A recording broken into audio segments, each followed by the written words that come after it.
Season 10 of Below Deck Med. I believe this is your 6th overall season of Below Deck, which means you've now tied Kate Chastain and surpassed Hannah on the show. Thank you so much for telling me that, because I've always wondered if I had caught up to Kate yet. And I could have just gone right onto Google and seen how many seasons she'd done and figured it out for myself. But I'm glad that you've figured that out for me. You are matched with her. Matched 6 seasons, with her. yes. Oh, that's such an honor. She's the queen. So what does it mean to have reached that point that you're equal with the queen? That actually is so surreal and means so much to me, because the first time that I went on, I never in a million years dreamed that it would get to this point. I didn't even know what Below Deck was until months and months and months after we wrapped filming. So to be at this point was not expected, and I'm so grateful for it every day. Well, I feel like you and Fraser kind of ushered in a new era for the franchise, where we went from the Chief Stew as snarky to Chief Stew as like lovable goofball. Oh, thank you. What great adjective. How do you view your like reality TV persona? Yeah, I think for me, when I first came into this show, I wanted to prove to people that you could do well on reality TV without being a bitch and without kind of putting other people down. Not saying that that's what they were doing, but that was my main thing that I wanted to prove to people. And I feel like I've achieved that, and I'm so happy. There are enough problems. We don't need to tear everyone down.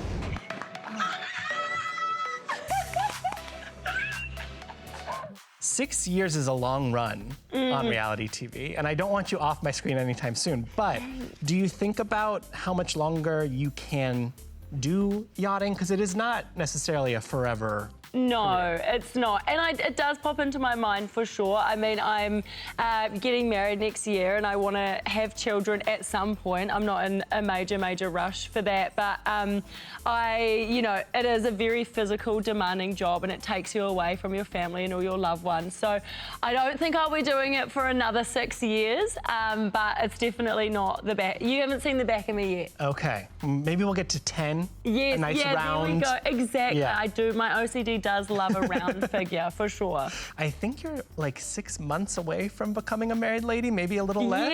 Yes, yeah, let's do the maths. What month is it? It's October. Okay, to October, March. November, December, January, February. Well done. Okay, 6 months. 6 months, yes, March. Are you excited, nervous? What are the vibes? I am excited. I'm not nervous. Everything's ready. Everything's planned. It's all good to go.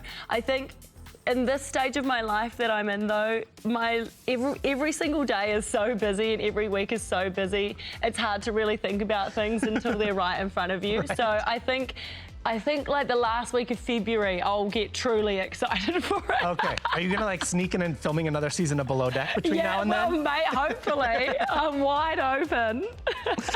Where have we landed? Is he going to be Scott Scott? I don't think we are, and it's a crying shame. It's a wasted opportunity, but we just thought about it. I mean, I would still like it because it wouldn't be my problem. But he thought about it, and he's like, he's like, I think it would be funny for a year or two, and then it would start to get really annoying. You know, you're filling out forms and it's Scott Scott, and they'd keep being like, you've filled out the form wrong. You have to fill out so many forms you really to get to that point. Yeah. Exactly. So I think we're just both going to keep our last names. Okay, so you're not going to be Dobson. No, I'm a Scott, and I'm a proud Scott, and I shan't change for anyone. I've always found it so bizarre that just because we marry someone, we have to give up our identity. Yeah. I love my family. Well, and also Aesha Scott. Aesha Scott. Aesha's got what a nice ring to ring. it. Yeah. Aesha Dobson. Hard hitting.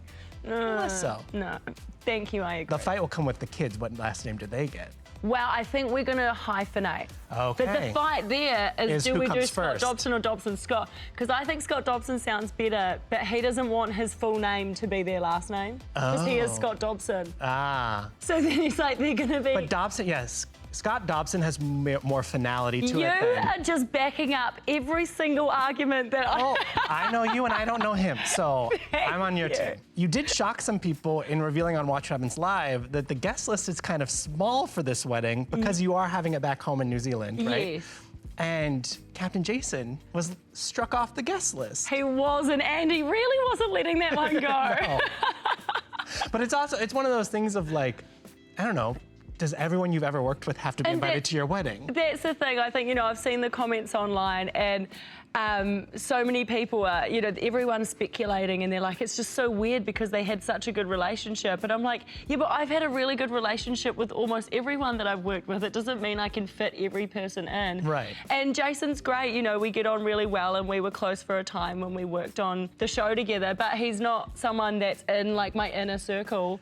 And you want only your inner circle. It's been like really 2 years now. Yeah, exactly. The majority of the comments, just for the record, are people saying it's because they've hooked up and then she's running away. And that is absolutely not the case. No, anyone who's put contacts in somebody's eyes has not slept. Yeah, yeah, that would kill anything that could have been there anyway. Did anyone from this season of Med snag an invite, sneak in at the last minute? This season of Med, yes, Nathan and Gael are coming, and Sandy and Leah. Well, that was a given, I assumed. You do get to reunite with Nathan this year. Yeah. How comforting is it to have a bosun you know the way you know him? It is the best thing in the world because we're thick as thieves. We're so tight. He's such a little in the way that I adore the most out of everyone. You know, we just give each other such a hard time. And it's just nice knowing that I've got someone there that I can, if I can go to him and say, oh my God, my stews are driving me crazy, or I'm having a hard day, or this guest is being really annoying, and we can just kind of share and commiserate and support each other. Right, it's not our journey. It's not venting that will be twisted and turned against you. It's venting to a trusted source. Yes, exactly. He had a rough start. He did. Okay. Sorry. Jesus. Nathan, slow and controlled. Come hold the wave on her.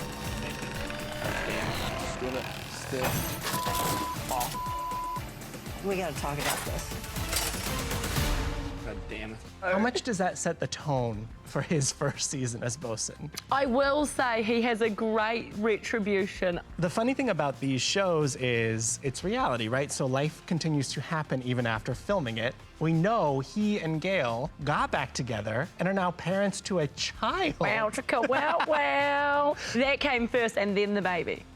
Well, as it usually that's how it happens, works. yes. Did it happen while filming? Is that the timeline? I don't When she think it came to was visit? while filming, but it was within that general vicinity. You could toss a stone and hit it. Yes, exactly. To know that that's where they've landed, how happy does that make you? Oh, so happy. I remember before Gael came to the boat, Nathan was actually sitting with me moments before, and it was like he had this moment where everything dawned on him, and he's like, basically saying, what have I done? He was Gael given was a the second one. chance. Yeah, he's like, essentially. she's like the love of my life. What have I done? Why did I throw that away? And at the time, they were both not in the right stage of life. They'd both just broken up with people and come out of relationships. So they had their own healing to do. But it was really beautiful to see that dawning come over Nathan, and then soon after she swoops in and everything could pick up where it left off. And it's really a beautiful love story. It's also like a cool below deck story, because I don't know that we've had a love connection in that way. Yeah. I know, who else has lasted? There's been like other below deck babies, but that relationship didn't last. I think Has anyone lasted? I don't know that anyone else's coupling has actually turned into something long term. So it's very cool to see, and I'm excited to see when she comes back and how all that unfolds. You've been like in a blitz of press for premiere week. You're coming out of it. The headline that cracked me up is Aesha hates her hair. Oh yeah, Aesha Scott knows that her hair looks terrible. What was the story of why your hair looked the way it did? So before I was going to filming, it was about a month before filming, and I just had this day where I was like, you basic bitch, you've been on this show for how many years, and the whole time you've had long brown hair. Get a personality, do something. So I was like, I'm gonna cut it and completely change the color. So I cut it off. In hindsight, went probably a little bit too short. And then I started the process of bleaching it. And I'd done 3 rounds when I landed. And I remember I landed, I was in Barcelona, and I looked in the mirror and I was like, you look so sick. What color was it? It was bleached, streaked bleached, but the way that it sat with my complexion, I looked like I had some sort of disease or something. I was waxy and wan, and it really wasn't sitting well. So 2 days before we started filming, I freaked out and I had to dye it.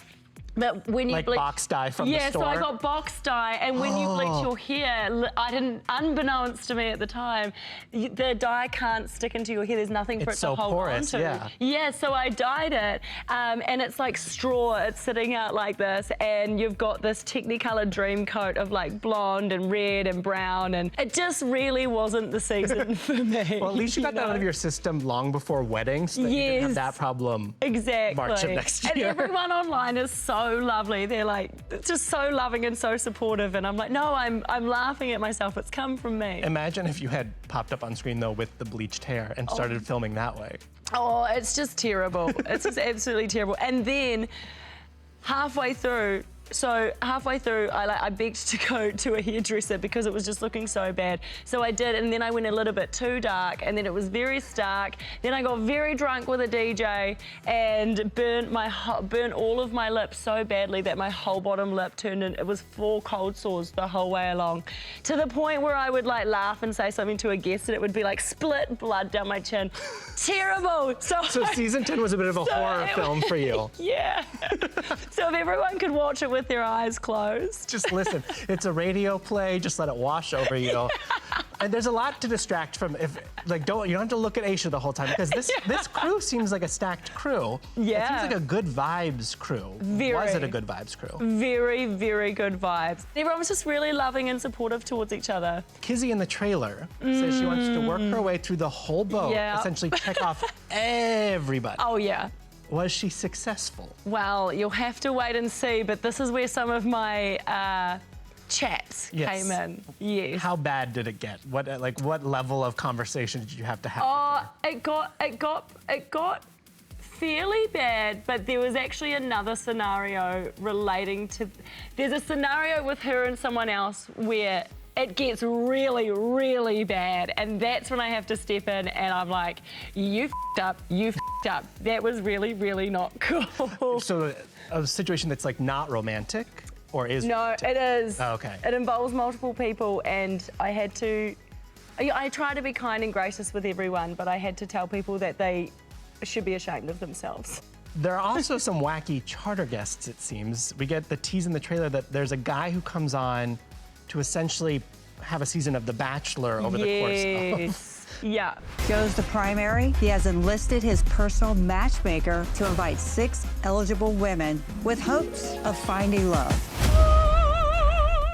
That charter was equally entertaining and heartbreaking, because it was entertaining because, you know, we have these we have 9 charters, and the guests are always different, and it's always a slightly different thing. But sometimes it does feel like Groundhog Day, because, you know, they get on and it's like lunch, dinner, breakfast, Right. lunch, dinner. And so to have essentially our own TV show given back to us to break. watch, it was cool to have something different to distract us from all the different services and things. So that was really cool. But where it was also really sad was that the girls didn't realise when they came on that as he decided he didn't want to continue things with you, he would ask you to pack your bags and leave the boat. So and then they have the tender have to take them away? Yeah, and they all came on thinking that regardless they were going to be there the whole time. So some of the looks on their faces when they realised that they were having to leave after like 4 hours, it was so sad. Most seasons, I don't care about how much tip money we're getting, but this season, I need to earn the bloody money, okay? We've got a mortgage. I need paint brushes. I need paint. Do you know how expensive paint is? Oh my gosh, it starts to spike me. You dumb. You guys ready?